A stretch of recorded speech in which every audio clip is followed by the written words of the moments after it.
everyone, it's Abby, and I've decided to do a YouTube channel. I'm gonna call it the Vampire Diaries, the real life edition, because as those who know me, you do know that I am pretty much a vampire, so welcome. I'm gonna be starting this channel, not for attention, not for likes, not for comments. I want to do this for awareness, because autoimmune diseases are on the rise, and if you can catch yours early, or just knowing more about it, can make a huge difference. So that's the reason I'm doing this, and yeah, enjoy the show. All right, so those of you who know me in real life know that I love unicorns. It's like the best thing ever, honestly. It's so squishy. My friend gave it to me. Anyways, I play with her a lot. It's a great stress reliever. So my life as a vampire. For those of you who don't know, I live in Arizona, which is one of the sunniest places in the United States and in the world, which is very unfortunate because I am literally like a vampire. I have several autoimmune diseases, and some autoimmune diseases like lupus cause photosensitivity, but I have what's called undifferentiated connective tissue disease. That means that my tissues in my body are being attacked by my immune system, and it is a systemic disease, which means that everything is affected and can be affected. So I cannot go into the sunlight without being in a ton of pain. Like, honestly, if one single ray like touches me, it's painful. Like, imagine a cross between like putting your hand too near a flame and ripping off a band-aid, if that makes sense. It's kind of that sharp ouch, but at that kind of dull, like, ow, something's burning.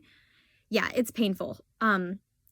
But what also makes it dangerous is I have antiphospholipid syndrome, which means that when my immune system gets turned on, my blood decides to hug itself, or medically it's called forming a clot. But hugging is better, right? So it's dangerous. So basically, sunlight touches me, ow, big ow, and blood clot, which is a problem. I've had several small strokes, but that's a whole nother thing. But yeah, so that's kind of the gist of it, and why sunlight is a big for me.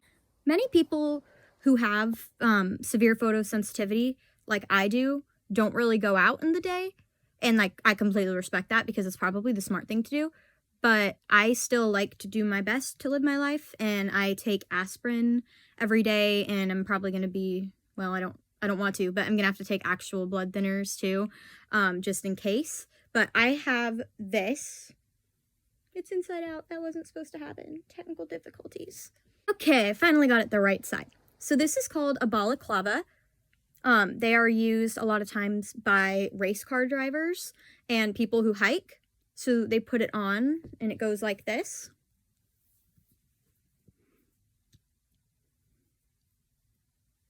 Yeah, so my face is covered, and my glasses, in case you didn't know, glass filters out the harmful UV rays from the sunlight. So I can be like in front of glass, like I can be in the car as long as I'm not in direct sunlight for a long time. It'll be fine. So I wear these out in public. I actually have several, and I'll make another video on that. But it's pink, and pink is life. If you know me, you can tell I like pink and unicorns. Yeah, so that's pretty much how I go about going in the sunlight. I also almost constantly have on long sleeves or a hood.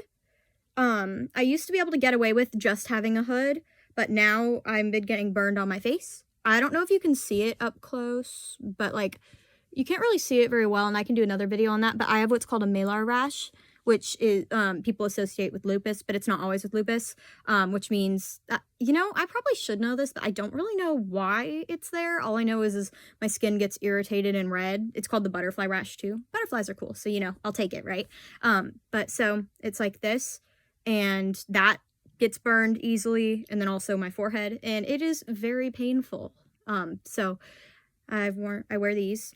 I also wear a bunch of other gear. Like I'll have a full-on hood, and I have to have long socks, which I do not have on right now because I am inside, but I have to put on long socks when I go outside. I had my ankle exposed to sunlight for literally like 3 seconds, and I had a small stroke at school in front of everyone. I'll go into that some other time too. That is a story in itself. But yeah, so that's kind of my life as a vampire. I I refuse to let it define me. I refuse to like stay inside all day. If I want to go outside, I'm going to go outside. And I have gloves too, which aren't on right now. I actually lost a really cute pair of gloves at Disneyland, and I was kind of sad, but that's not even to the point. But yeah, so I'm like a normal person. Well, as normal as you can be. I don't know, I'm interesting. I'm a very strange individual. If you know me in real life, you know. But yeah, so I try to be normal, but obviously it is hard because like I'll get dirty looks or like, are you gonna rob the store? Because I have different color balaclavas, and so I get dirty looks like people like, you know, you're taught to not stare, and like at the same time I don't blame them because, you know, it's human nature. If you see something out of the ordinary, like in summer you see a girl walk past not an inch of skin showing and everyone else is in tank tops and shorts, especially here in Arizona, you know, you're gonna stare. And I'm honestly okay with that. I just wish that people didn't like judgmental stare. Like, I don't know, I can't really explain it. But anyways, yeah, I guess this is just a short episode of my life as a vampire. Yeah, I was kind of explaining what that is. If you guys have any questions or would like to know more, please comment down below. I am very open. I want people to be aware about this disease and the specific complications I have, the interactions between autoimmune diseases. So if you'd let me know, that would be great. God bless, and I hope you all have a very good day. Bye!